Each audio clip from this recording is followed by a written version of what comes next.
The hate.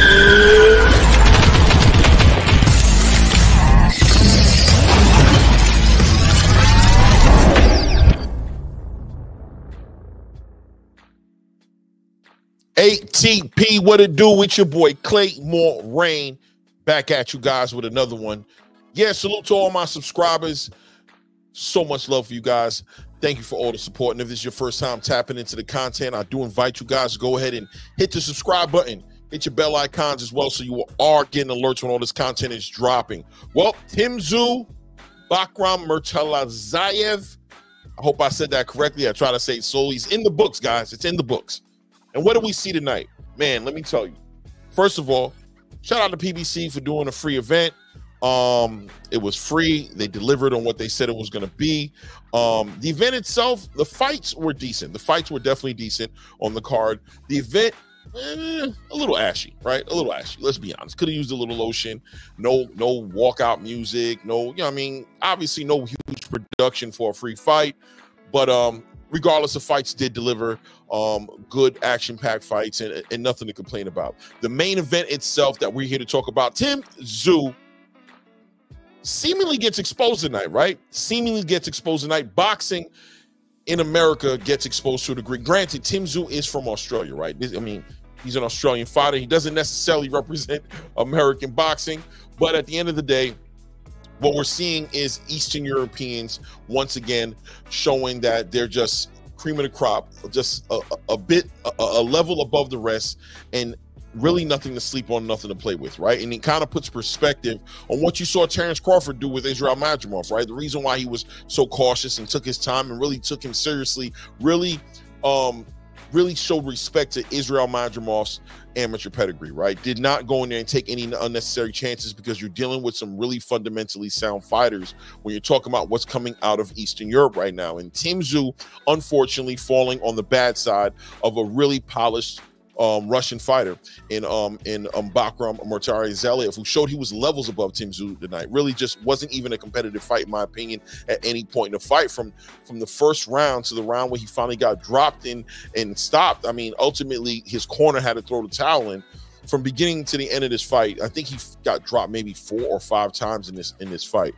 I didn't even bother scoring it because there was nothing to score, being that he was just constantly getting caught. Now, he was getting hit and reacting to the way he was getting hit as if A, Bakram either hits really hard, or B, maybe, you know, rehydration issues. Maybe, you know, he just really looked chinny tonight. You know what I mean? Real chinny tonight.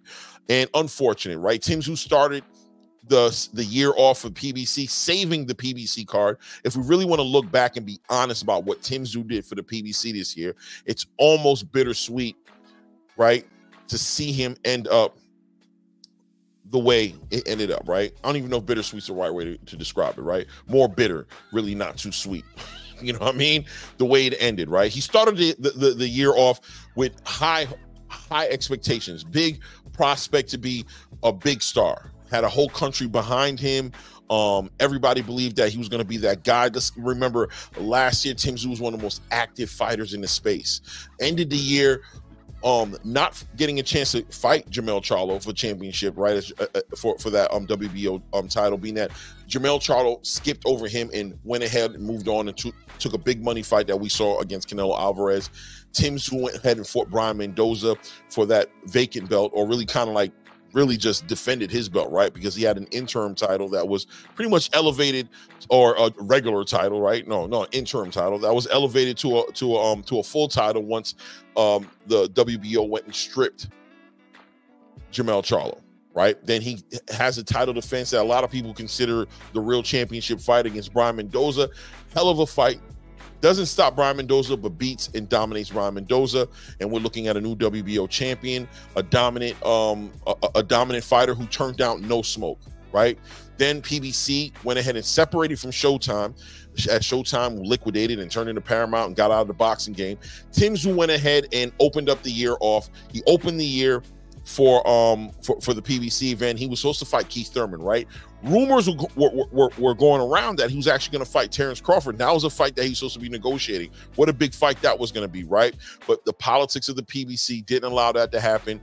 Calling Tim Tszyu at the last minute, as there were rumors also that it was going to be Gervonta Tank Davis fighting Frank Martin on that first card, but it didn't work out that way. For some reason, they moved that out, right, to June sometime, and they allowed Tim Tszyu to open up the card. And Terrence Crawford, not there.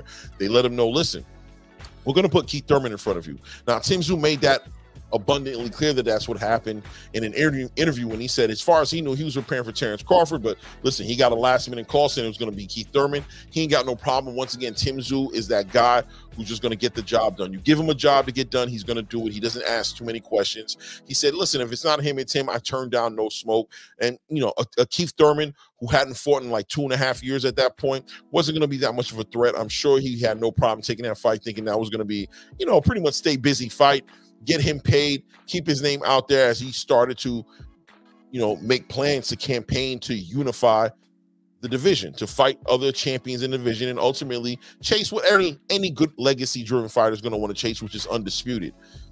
Keith Thurman hurt his arm, right? He pulled like something in his left arm, a bicep or something like that, and he had a double replacement in Sebastian Fundora, the towering inferno, 6'6", 80-inch arm reach, southpaw puncher, mid-range fighter at times, but decided to stay behind his jab in the fight with Tim Tszyu, and Tim Tszyu took the fight with no complaints. And it doesn't matter. I'm here for it. PBC says, we got you, man. Just hold it down for us. Save that card as far as I'm concerned, because could anybody really fault Tim Tszyu if he didn't want to fight that Sebastian Fundora fight without preparation? I mean, Sebastian Fundora is not the type of fighter you want to take as a last-minute replacement. You want to prepare for that. But he said, listen, I'm here for the company. I'm a company man, and I'm going to do what's best for the company, because the company always does what's best for me. He takes the fight, ends up in a savage fight of the year candidate war where he gets his head split to the white meat, bleeding all over the place, one of the goriest fights we've ever seen in boxing, blood everywhere, and goes all the way 12 rounds and loses a split decision to Sebastian Fundora. Now, unfortunately, his team didn't put together any type of rematch clauses or any type of contingencies inside of the contract that were going to protect him from something like that from happening. So immediately, what does PBC do? PBC goes ahead and brings Errol Spence in the ring and says, we're going to give Errol Spence an opportunity. Errol Spence, who just came off of a dominating loss of Terrence Crawford, pass on a rematch clause of fight and redeem his loss from Terrence Crawford, put him in a unified title fight at 154 to fight for the WBC WBO title.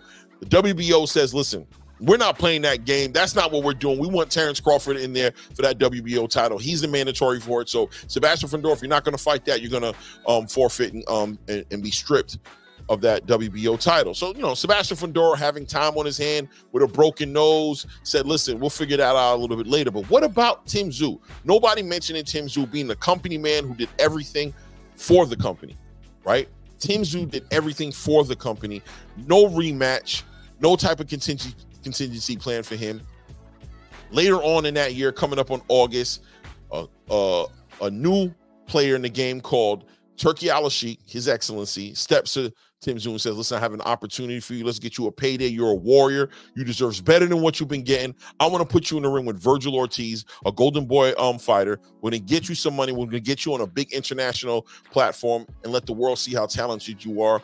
Unfortunately, complications with the injury to his head, as it seems like it just wasn't healed properly. He had to pass on that opportunity. Something happened in between that event, and I believe if I'm good with the timeline, I want to say it was between that event and the Serhii Bohachuk versus Virgil Ortiz event, which obviously got pushed out because of Tim Tszyu's injury. Virgil Ortiz got his own event on Golden Boy where he fought Serhii Bohachuk, and Tim Tszyu was there, and I don't know, something must have happened because ultimately Turki Al-Sheikh saying, listen, I don't want to mess with Tim Tszyu no more. I'm not doing business with him and his team. And he left it at that. Man of minimal, of small words, right? Fine. What's going on? Well, Tim Tszyu gets asked about it. He says he has no idea what's going on. He'd love to work with Turki Al-Sheikh. Now here comes the next news that comes in. He tries to put a fight together with Erickson Lubin to fight in Australia. Erickson Lubin passes on the fight, says, I don't want to go to Australia. PBC's working with him, puts him on a fight here in Orlando, Florida. right here in the United States to fight in what looked, guys, I'll be honest with you, I'm not trying to throw shots, but it looked like a ballroom. It looked like a ballroom in a hotel, or, you know, maybe in a casino somewhere, like a big conference room, you know, one of those big rooms where they do those conferences. I don't know. I'm not trying to throw shots on it. It just looked real small and real, let's just say intimate, right? Let's say intimate. And Tszyu comes out to the ring in a little cheap hoodie, no music coming out to the ring, about maybe 5-6 steps before he has to get inside of the ring. I mean, the event just was lackluster as far as production was concerned. Not a lot of effort put into that production. You had to ask yourself, and I'll be shocked if people aren't questioning the production on that event in the morning. We'll see what happens. But ultimately, to fight against Bakram Murtaliev for Bakram's IBF title. Listen, they're going to put him in position to get a title. He gets in the ring, and listen, just yesterday he was saying how Turki Al-Sheikh is a spoiled child, used to getting whatever he wants. He's staying loyal to the company. He told Turki Al-Sheikh to go suck on a lollipop, like a little child sucking on a lollipop, something like that nature, right? I don't know what it was, but it was confidence. Obviously, him and PBC got on the same page, as there were rumors going around that Turki Al-Sheikh was trying to coordinate something with Tszyu and Terrence Crawford, assuming that Tszyu, of course, was going to win that fight against a not really well-known Murtaliev. I hope I'm saying that right. Murtaliev. Hope I'm saying that right. And he was Eastern European, though. And guys, going into this fight, I really was suspicious of this fight, because these Eastern Europeans this year, listen, for the last couple of years, I don't need to go down the list, right? I can go down from the heavyweight champion, undisputed champion of the world, Alexander Usyk.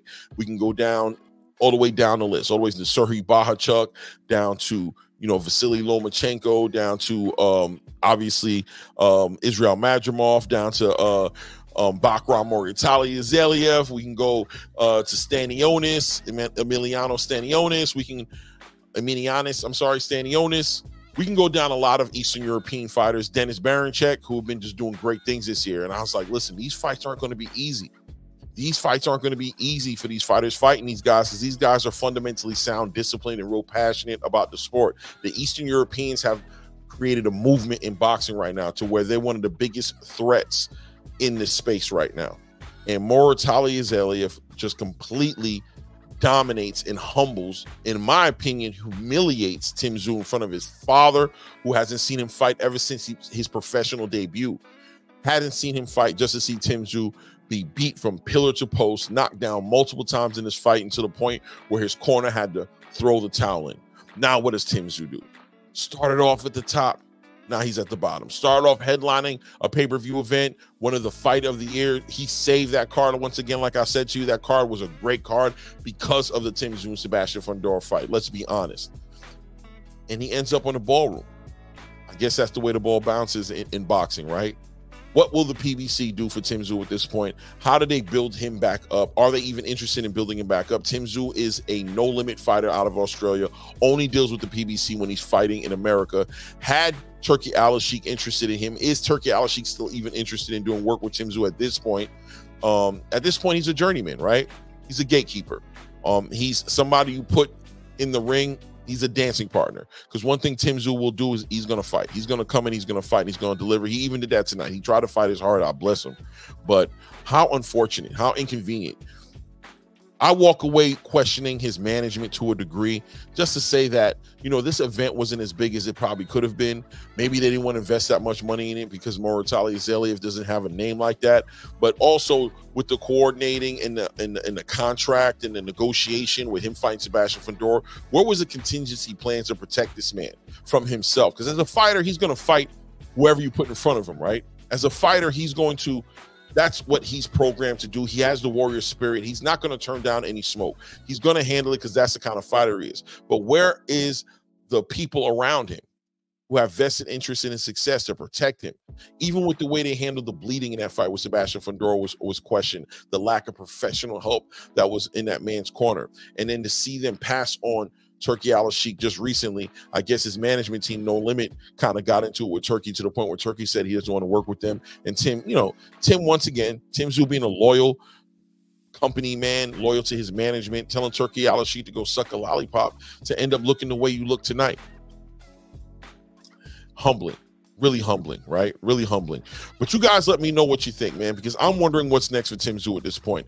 Took a very devastating loss. You know, as a fan of boxing and a fan of Tszyu, why not? You know, it was hard to see him go out that way because he really got dominated. And you got to ask yourself, how does he build himself back up? Does he stay over in Australia, maybe fight a Mike Zarafa? You know, I mean, maybe get into the ring with somebody like that and try to make a statement of his own that way, start building up his fan base a little bit, maybe chase down some fights, maybe a Xander Zayas, you know what I'm saying? Maybe a Charles Conwell, you know, somebody who's trying to come up now that he's a gatekeeper. There are fights there for fighters who want to come up and make their name known at 154. 154 is a stacked division right now. Tszyu has just taken 2 losses back to back. The second one, a loss. Both of them real heavy beatdowns, wear and tear on Tszyu. I wouldn't be shocked at all if he's not the same fighter as he was before, you know, this whole year started, right? We just got to see what happens. We got to see what happens. You guys let me know what you think in the comments, though, because Tszyu takes another loss. This time gets stopped. Another Eastern European shows the world that they're nothing to play with, that they're here to take over, not here to participate, but here to take over, right? Shout out to Conor McGregor, who said that one time, right? They're not here to partake. They're here to take over. The Eastern European movement is real. If you guys ain't believing now, I don't know when you will, right? But what does Tszyu do next? You know, I know obviously he's taking the rest of the year off. Let's see what he does maybe first half of next year. Maybe he even takes the first half of next year off, takes time to kind of properly heal. There was a point in the match also where they kind of bumped head, and you could tell Tszyu was a little paranoid still about the cut on his head. He wasn't bleeding or anything like that, but he was still paranoid about it. Obviously, that cut isn't healed 100%, up to his liking at least. He wasn't cut open, thank God, but maybe take some time to heal, take some time to revisit what he plans on doing and how he plans on doing it, negotiate with the PBC and see what the PBC has planned for him and see what his next fight might look like.